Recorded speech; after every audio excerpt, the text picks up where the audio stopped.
You want me to delete it?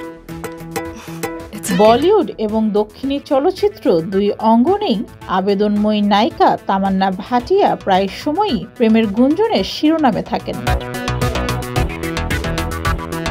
জানা গেছে এক সময় ভারতীয় ক্রিকেটার বিরাট কোহলির সঙ্গে প্রেমের সম্পর্কে ছিলেন তামান্না ভাটিয়া। তবে তামান্না ভাটিয়া এই গুঞ্জন নিয়ে মুখ খুলেছেন।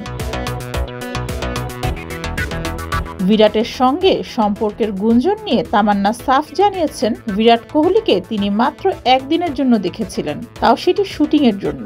শুটিংয়ের পর আর কোনোদিন বিরাটের সঙ্গে তার দেখা হয়নি।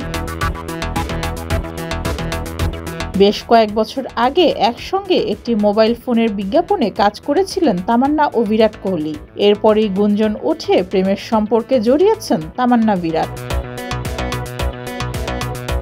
এদিকে পাকিস্তানি ক্রিকেটার আব্দুর রাজ্জাকের সঙ্গে গোপনে বিয়ে করেছিলেন তামান্না ভাটিয়া, এমন গুঞ্জনও ওঠে। তবে তামান্না বর্তমানে সিঙ্গেল। শোনা যায় তার শেষ সম্পর্ক ছিল অভিনেতা বিজয় বার্মার সঙ্গে। এদিকে বিরাট কোহলি বলিউডের জনপ্রিয় অভিনেত্রী আনুশকা শর্মাকে বিয়ে করে সন্তান নিয়ে সুখেই ঘর সংসার করছেন। ডেস্ক রিপোর্ট, যুগের চিন্তা।